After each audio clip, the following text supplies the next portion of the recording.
The Dune universe, or the Duneverse, is the fantastic creation of Frank Herbert, filled with an entourage of interesting personalities and absolutely remarkable world building. One of the most intriguing parts of the universe is the ruling factions and their patriarchs. The Padishah Emperor Shaddam IV was the Emperor of the Imperium and the leader of the Sardaukar army. As a ruler of the entire known universe, the Emperor is a prideful personality, and rightfully so, as he is the ultimate decision maker of the political landscape of the Duneverse, with his empire being the strongest house out there. Only a coalition of other major houses against House Carino will supposedly be enough to deal with the Emperor's terror troops. In order to maintain a division of sorts between the other houses, the Emperor plays a heavy hand throughout the story of Dune. In this video, we will cover everything you need to know about the enigmatic, all-powerful Emperor and his involvement in the story of Dune. So without wasting any more time, let us brief you about his origins. Before we get into our explanation, we have a very small request. If you like our content, please support us by subscribing to our channel. This is a small click for you, but for us, it means a lot. Thank you. Let's begin. Release the Sardaukar. Baron, give this little abomination to the storm. A brief history of Shaddam Carino IV and his rise to power. Shaddam IV, born in the year 10,119 AG, or after Guild, in the Imperial Palace on Caton, was the son of Elrud IX, the 80th and penultimate ruler of the glorious House Carino. Under Elrud IX, House Carino flourished and the empire grew rapidly. He was a proud patriarch, and his followers emanated a similar essence of power. Everything was great up until Shaddam IV decided to usurp his father's throne by delegating the task of killing him to his longtime friend, Benring, who dropped poison in Elrud IX's drink to assassinate him. As the Emperor succumbs to Chalmerky, the rightful heir of the Golden Lion throne and the Imperial Crown Prince, Shaddam IV makes his ascension to the throne. As the new patriarch of House Carino and the ruler of the Imperium, Shaddam Carino IV was the succeeding Padishah Emperor, and his new powers knew no bounds.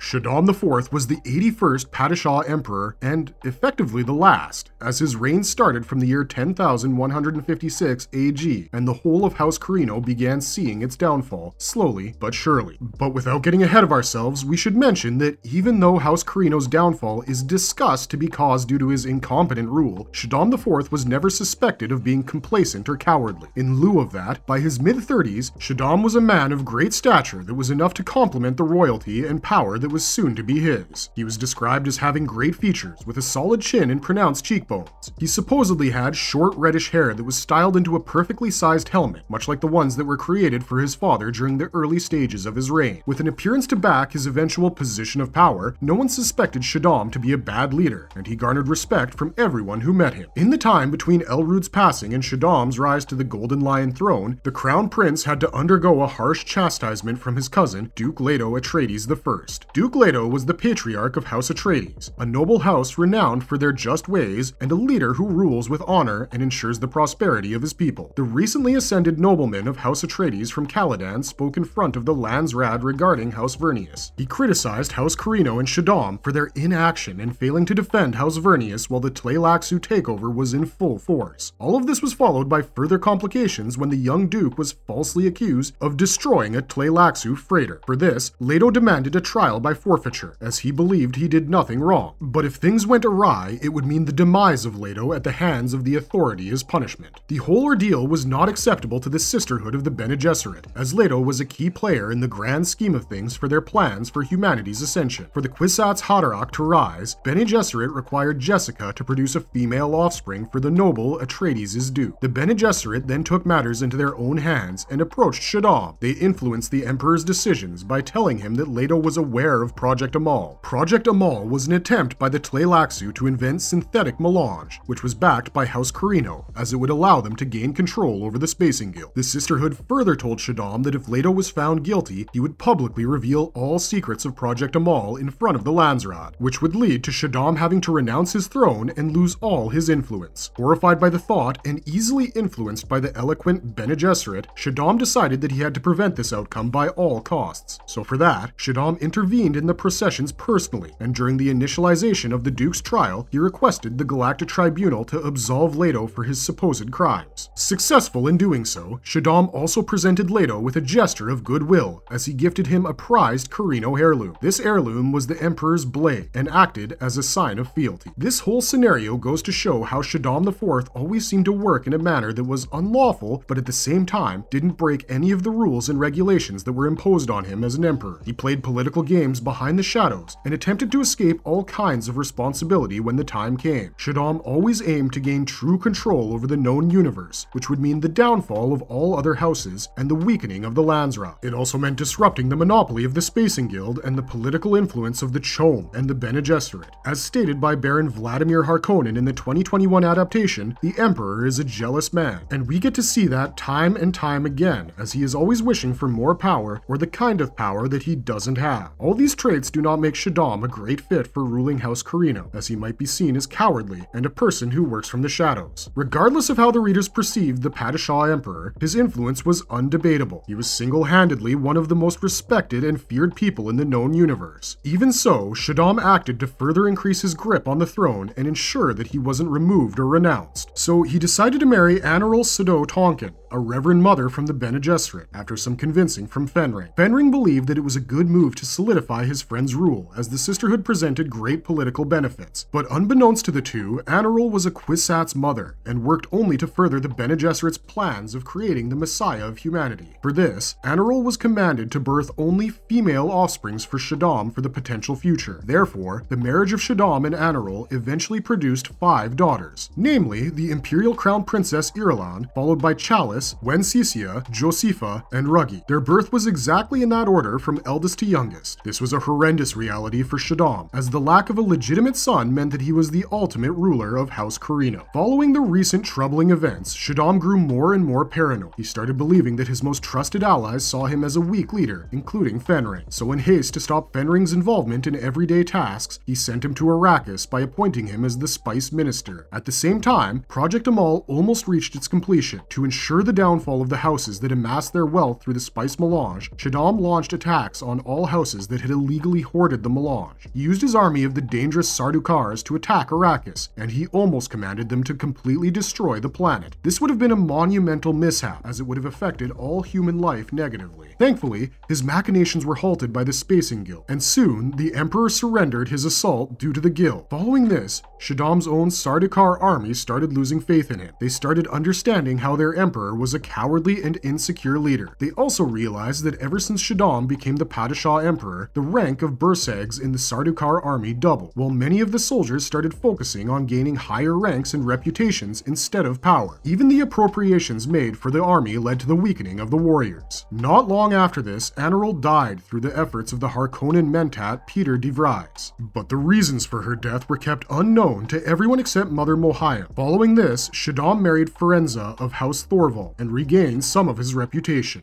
What were the plans and ambitions of Shaddam IV? The main plotline of Dune was the doing of Shaddam IV himself. It all started when history repeated itself, and Shaddam made countless errors in his judgment due to his insecurities and reservations. As we mentioned earlier, through the words of Baron Vladimir Harkonnen, we got to know that the Emperor was a jealous man. Shaddam was reportedly jealous of Duke Leto of House Atreides, his adoptive cousin, who had grown tremendously in popularity and respect. House Atreides was known for its nobility and honor, and it attracted individuals and factions alike towards the house and support. From great warriors to the best advisors, House Atreides flourished like no one else. All of these qualities were thanks to Duke Leto, who became very respected in the Landsraad. Furthermore, House Atreides not only gained individual strength, but under the great warriors they were able to raise an army that was apparently strong enough to withstand the might of the Sardaukars. Thinking of this as an extremely hard pill to swallow, Shaddam found this scenario completely unacceptable. He brainstormed ideas that would lead to the downfall of House Atreides, but would allow him to deny his direct involvement. Eventually, he orchestrated a combined effort alongside House Harkonnen to take down their long-term rivals, the Atreides. Even though Shaddam mentioned on multiple occasions how he admired his cousin Leto, he sought his downfall with the vilest creature known to the Duneverse, Vladimir Harkonnen. Shaddam also once talked about how if the political landscape of the Landsraad was different, he would have wanted Irulan to marry Leto, and subsequently make Leto the heir to the Golden Lion throne. But all of those feelings don't matter, at all, since despite all of that, Shaddam started moving forward with his plan to arrange the downfall of House Atreides. The plan started with ensuring that House Atreides would surrender their fief to their home planet of Caladan to Count Hasimir Fenring. Furthermore, they would have to move to Arrakis and take over the spice mining operations that were led by the Harkonnens, who had, by that point, exploited Arrakis for over 80 years. Answering the call to arms for the most important mining operation in the universe and bringing justice to the livelihood of the unfortunate Fremens, Duke Leto graciously accepted, even though he realized something was wrong. In 10,191 AG, House Atreides gained control over Arrakis and set course to the wretched planet. Once Duke Leto attempted to settle there and take over the mining operations, he saw clearly in person how they had been sabotaged by both the Harkonnens and the Emperor. The Atreides knew that something was coming, but they were never prepared for an all-out assault from the combined might of the armies of the Harkonnens and the Sardaukars. Even then, the major reason for the defeat of House Atreides was a traitor planted by the Baron, who allowed the siege to begin in the first place. As a result of these efforts, the assault on Arrakis was a success, and Duke Leto was killed, while most of their armies and civilians were either slaughtered or heavily weakened, effectively taking House Atreides out completely.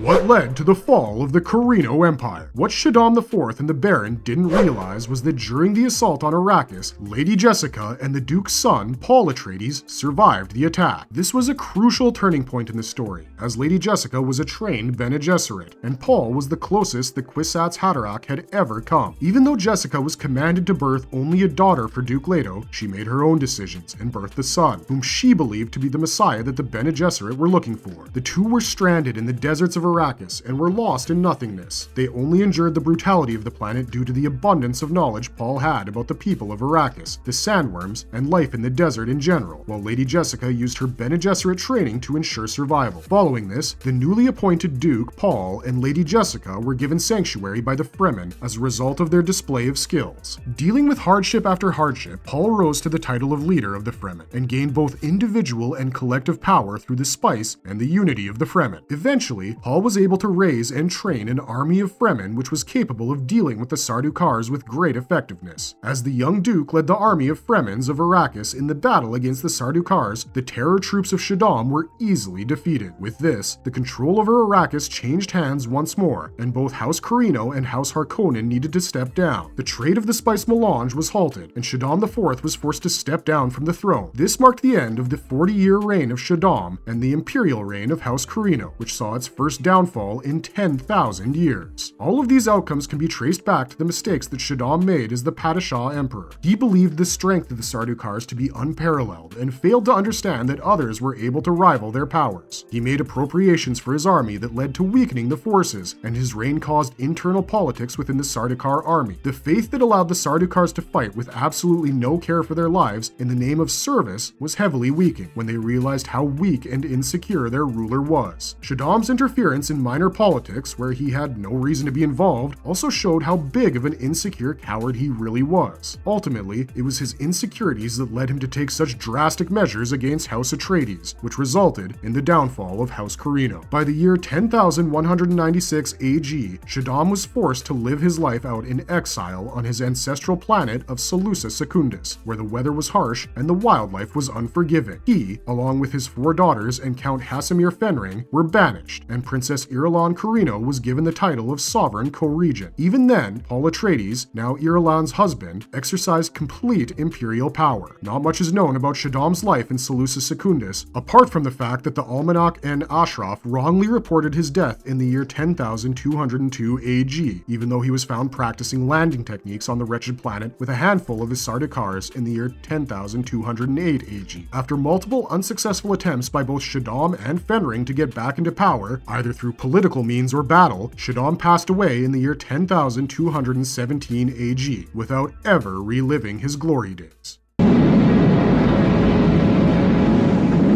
My brother is coming. The role of the Emperor in the 1984 Dune movie adaptation. The movie adaptation was faithful to the original story of Dune. This means that the character of the Padishah Emperor remained similar in many regards, and the overall plot of the Duneverse remained quite reminiscent of the novels. In the adaptation, we see Emperor Shaddam Carino IV being played by Jose Ferrer as the ruler of the known universe. The story is all caught up until the orchestrated downfall of House Atreides on Arrakis, following an unwilling but ultimately accepted transfer of the fief of the desert planet. While settling on Arrakis, the noble House Atreides are the victim of a massive siege from the combined armies of the Harkonnens and the Sardaukars. This assault is made successful through a traitor planted by Baron Vladimir Harkonnen amongst House Atreides. This whole plan is the machination of the Padishah Emperor, who is happily hiding behind the curtains while puppeteering this whole ordeal. After the attack on Arrakis is successful, unbeknownst to the Emperor and the Baron, Lady Jessica and the heir to House Atreides, Paul, survive the onslaught and escape into the desert. The two find sanctuary in the Sieches of the Freemen, where they are respected based on their abilities and skills. Paul takes on the name of Muad'Dib and eventually becomes the Messiah that the Fremens have been waiting their whole lives for. With the Fremen on his side, Paul disrupts the spice mining operations on Arrakis. Disturbed by this, the Spacing Guild reaches out to the Emperor about the deteriorating situation on Arrakis. Spice is essential for interstellar travel, and without it, humanity would not be able to safely travel through space. As the Emperor gathers all the forces he can to recapture the mining operations on Arrakis, Lady Jessica gives birth to Aaliyah, who is born with the full powers of an adult Bene Gesserit Reverend Mother due to the ritual of the Fremen. During this time, Paul dreams about the machinations of the Emperor, alongside the Spacing Guild, who were planning to kill him. Hence, Paul starts to prepare himself and the Fremen for a final battle. Paul drinks the water of life and gains psionic powers and control over the sandworms on Arrakis before the battle between the forces of the Emperor and the Fremen takes place. As massive fleets of uncountable soldiers arrive above Arrakis, the Fremen hold their ground firmly. Paul orchestrates the final assault against the Sardaukar armies of the Emperor and the Harkonnens while riding the mighty sandworms and using powerful sonic weapons. As the Fremen armies trained by Paul easily defeat the renowned Sardaukar armies of the Padishah Emperor, Aaliyah picks her opportunity and kills the Baron using her skills of assassination. With this, the fall of House Carino is imminent, as the people of Arrakis and the Atreides reign supreme, and Paul rises as the Kwisatz Haderach. David Lynch's adaptation of the Dune novels were quite faithful to the creator, and hence, we only see minor changes in the story that takes place in the 1984 movie. The character of Shaddam remains unchanged, and is shown to be a coward and an insecure orchestrator of major events in the Duneverse.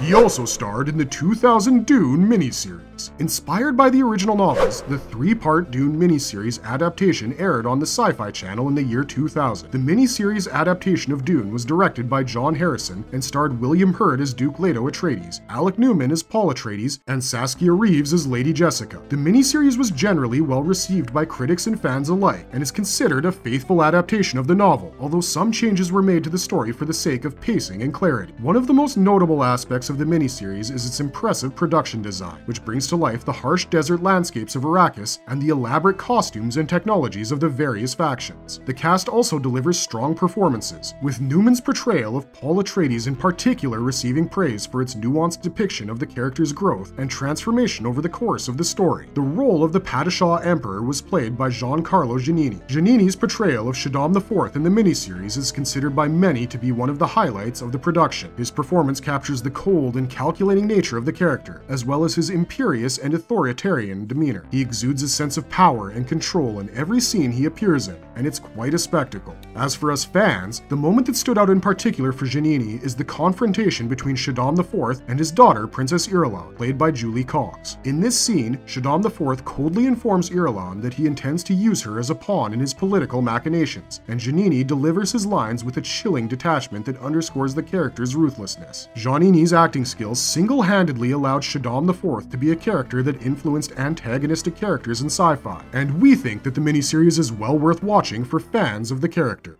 Is Emperor Shaddam IV part of the upcoming Dune 2? The much-awaited and upcoming sequel to the 2021 Dune movie adaptation is planned to release in late 2023, and fans like us can't wait any longer to witness the greatness of the keen eye of director Denis Villeneuve. His recreation of the Dune story is also faithful to Frank Herbert's writings, and he picks the best places to expand on the already extensive Duneverse. For example, the blood ritual that we see as the Sardaukars prepare for battle is a Villeneuve original. He has an amazing grasp grasp of what Frank Herbert wanted when he created the characters, and it's evident in his works. The legendary experience, which was the 2021 movie, has set the foundation for an even more breathtaking sequel. With the first movie ending with Lady Jessica and Paul Atreides becoming one with the Fremen after the siege of House Atreides at the hands of the Padishah Emperor and the Harkonnens, the second movie is expected to continue the story further. It has been reported that the Padishah Emperor will finally make an appearance, and Christopher Walken has been cast as Shaddam IV. This has incited unparalleled excitement in the fans, as Walken is one of the most renowned actors in Hollywood, with his works in the industry gaining legendary status over the course of his life. While Walken will play Shaddam, Princess Irulan,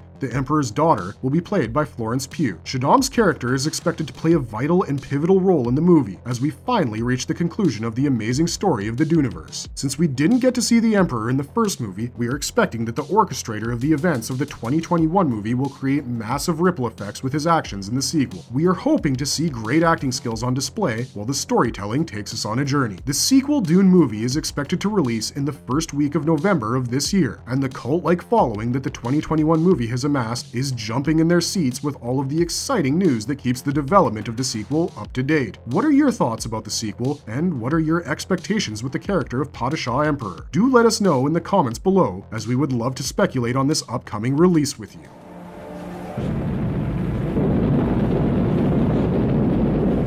Conclusion. Overall, Shaddam Carino IV is a central figure in the Dune franchise, serving as an extraordinary primary antagonist as the Emperor of the known universe throughout much of the series. He is a callous and manipulative ruler who is willing to do whatever it takes to maintain a grip on his power, including conspiring with the brutal Harkonnen family to destroy House Atreides as his insecurities take him over and fill him with paranoia. His legacy and influence continue to loom large over the franchise, as his actions have far-reaching consequences that will be felt for generations to come. We, like many others, can't wait to see the best possible adaptation of the character from the novel in the upcoming movie, and we hope that you share our excitement to finally witness this fascinating character. As always, if you liked our content, don't forget to leave a like and subscribe if you haven't already. Thanks for watching, be safe out there, and have a marvelous day.